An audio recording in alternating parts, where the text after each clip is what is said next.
এই পরিবারটা সবসময় খাবারে মাংস খেত, কিন্তু আশ্চর্যের ব্যাপার হলো তারা কখনো বাজার থেকে মাংস কিনতো না। তাহলে এই মাংস আসতো কোথা থেকে? এই প্রশ্নটা অনেকদিন ধরেই ছেলেটাকে ভাবাচ্ছিল।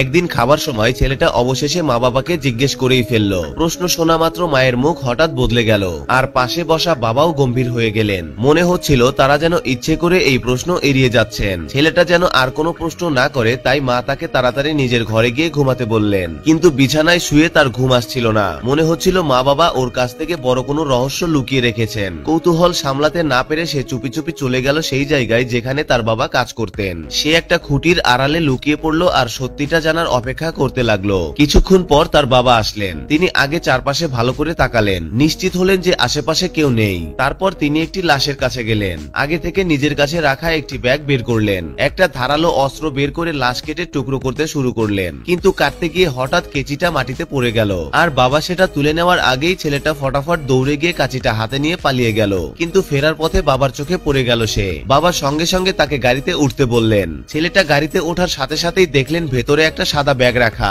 সে সেটার দিকে হাত বাড়াতেই বাবা তাকে ধমক দিলেন। বাড়ি ফিরে মা রাগ করে ছেলেকে একা বাইরে যাওয়ার জন্য বকাঝকা করতে লাগলেন। তখন বাবা মাকে বললেন গাড়ি থেকে জিনিসপত্র নিয়ে আসতে। এটা শোনার সাথে সাথেই মা সব বুঝে গেলেন, আর মুখে একরকম শান্তির হাসি ফুটে উঠল।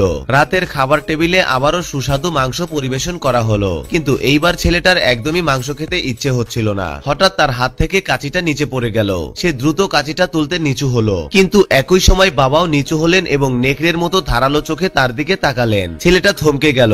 বাবা কাঁচিটা হাতে তুলে নিয়ে গম্ভীরভাবে জিজ্ঞেস করলেন, এই কাঁচিটা কোত্থেকে এলো? ছেলেটা মিথ্যে বলল যে সে এটা বাইরে থেকে কুড়িয়ে এনেছে, কিন্তু বাবা তাকে বিশ্বাস করলেন না। তিনি জোরে কাঁচিটা ছেলেটার প্লেটে ঢুকিয়ে দিলেন। এই দৃশ্য দেখে ছেলেটা ভয়ে জমে গেল আর খাবার রেখে পালিয়ে গেল। কিন্তু একটু পরেই সে আরো ভয়ঙ্কর একটা দৃশ্য দেখতে পেল।